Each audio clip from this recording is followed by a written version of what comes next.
I came home after a grueling day at work ready to unwind and maybe catch a quiet evening. The moment I stepped through the door, however, my wife's voice cut through the air like a sharp blade. She was standing by the door, her coat already half on, looking frantic. "We have a very big problem," she announced, her tone somewhere between urgency and panic. Before I could even process what she meant by very big problem, she added it so huge I can't even describe it out loud, and started heading toward the door. I stopped in my tracks, confused. "What happened?" I asked, trying to keep my tone level despite the alarm bells going off in my head. She paused for the briefest moment, looked over her shoulder and said, "I'm going to meet someone very important. They'll help fix this." That was all I got before she was out the door, moving so fast I barely had time to say another word. It was unusual for her to leave in such a rush, especially without explaining herself properly. We both worked at the same company, albeit in different departments, and while things could get hectic, this level of urgency was something else entirely. Left standing in the hallway, I tried to piece together what little information I had. What could be so critical that she couldn't wait to tell me, and who was this important person she needed to see? The lack of context was maddening, but I decided not to dwell too much on it.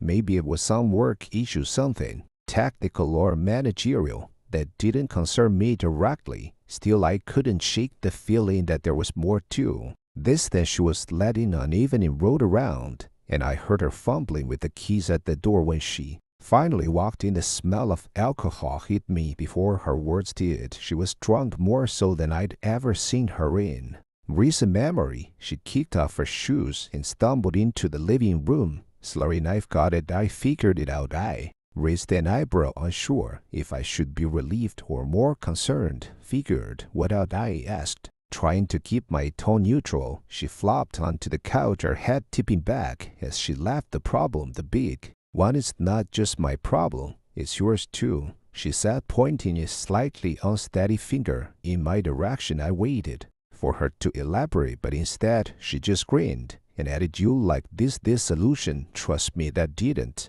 exactly ease my worries." When I pressed her for details, she waved me off with a dismissive hand. "Not tonight. You'll find out tomorrow. We're going somewhere and it'll all make sense then." And just like that, she face planted into the nearest cushion, mumbling something incoherent. Before falling silent, I watched her for a moment, debating whether to push further, but she was already out cold. Resigned, I lifted her up and carried her to the bed, laying her down as gently as I could. She muttered something in her sleep, but it was impossible to make out. As I returned to the living room, my mind kept circling back to her words. What problem, what solution, and why did it involve me? The cryptic nature of it all grabbed at me. I decided to take a more direct approach. Picking up my phone, I scrolled through her contact list and sent a few messages to her close friends, hoping for some insight. "Do you know what's going on with her?" I asked them,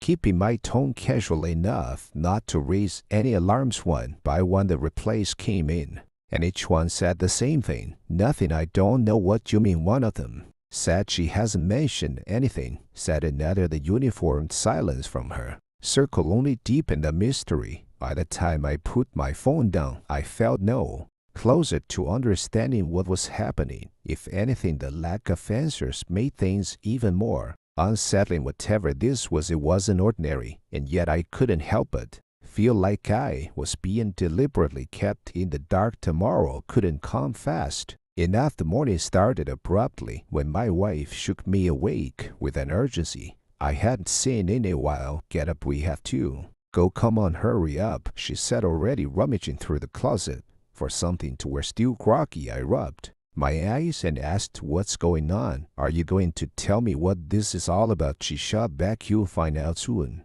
enough. It's a problem of universal proportions." The way she said it left no room for argument, so I got dressed, trying not to grumble too much about being dragged into yet another mysterious situation. Once we were ready, she grabbed the car keys and announced, "I'm driving." I didn't argue. She seemed far too wound up to sit quietly in the passenger seat, and frankly, I didn't feel like fighting over something so trivial. As we pulled out of the driveway, I tried again to get some clarity. Seriously, what's the deal? She just glanced at me and said, "You'll see." That was the last word on the matter for the entire ride. We eventually pulled up to her friend's house, and it was immediately clear this wasn't just a casual visit. Cars were parked up and down the street, and the sound of voices carried from inside when we walked through the door. The scene was almost overwhelming. A large group of people, mostly familiar faces from different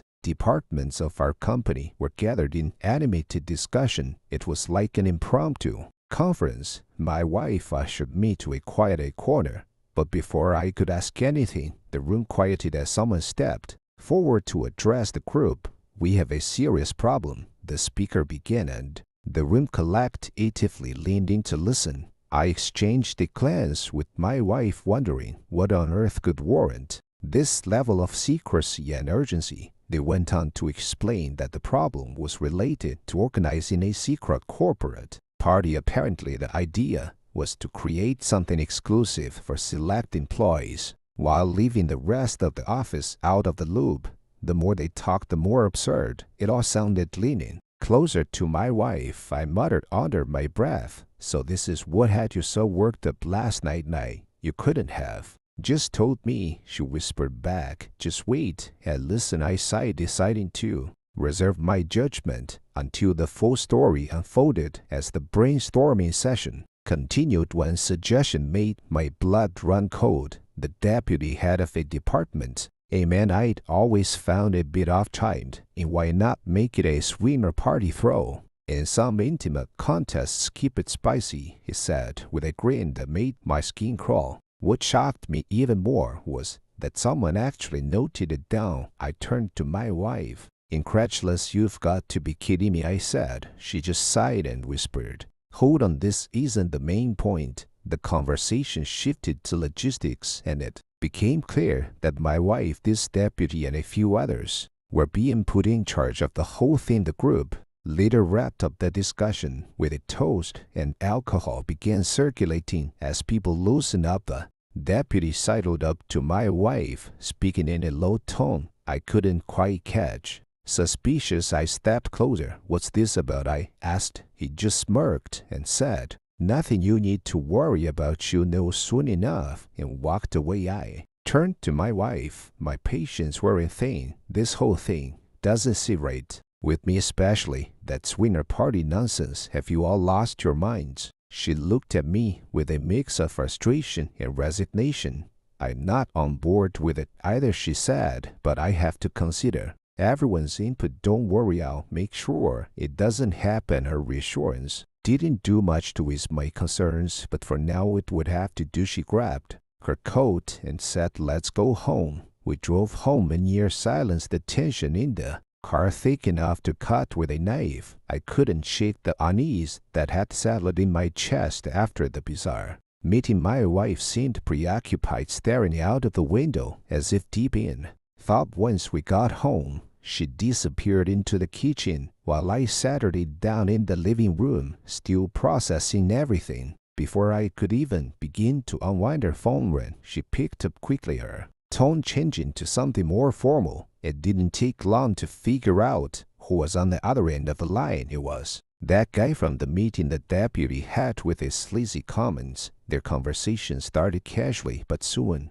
delved into details I couldn't quite make out. 15 minutes past that 30, and still they kept talking. After about an hour, I finally had enough. "Can you wrap it up?" I asked, my voice firm. She held up a hand, gesturing for patience, and continued for another 10 minutes before finally ending the call. When she hung up, I didn't waste any time. "What could you possibly have to talk about for that long?" I asked. She shrugged, looking slightly annoyed. "It's just organizational stuff. We're meeting tomorrow after work to go over everything in detail." Her answer felt intentionally vague, so I pressed further. "What kind of details?" She sighed and said, "I don't know. Yet he's planning something big. It's unusual for him to be this hands-on, so I am curious myself." Her nonchalance irritated me beat like his brilliant idea to ruin the corporate party with a swinger theme. I shot back. She glared at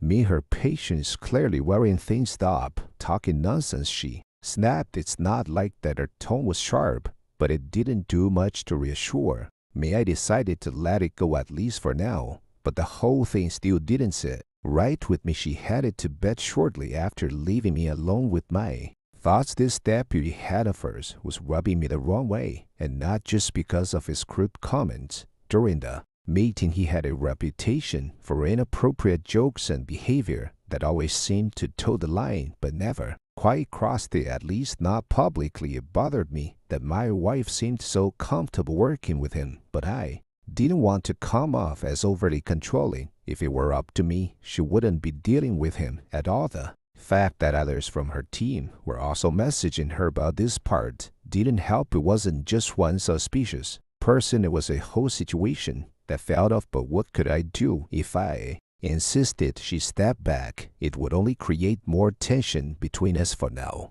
all I could do was wait and see where this would lead. Something about the way she brushed off my concerns made me feel like I wasn't getting the full story. Whatever was brewing behind the scenes, I had a feeling it was going to get worse before it got better. And trust me, you won't believe what's coming next. The next day, I woke up to a quiet house. It was my day off, but my wife had work, so I had the place to myself. After a long stretch and a yawn, I got out of bed planning to enjoy a lazy morning. Passing by the open wardrobe, something immediately caught my eye. There among the neatly hung dresses was a glaringly empty space where her short latex dress should have been. That dress was special. It wasn't something she wore out casually. It was meant for us for private moments. My brows furrowed as I stared at the gap, a sense of irritation creeping in. Grabbing my phone, I caught her, half expecting some kind of reasonable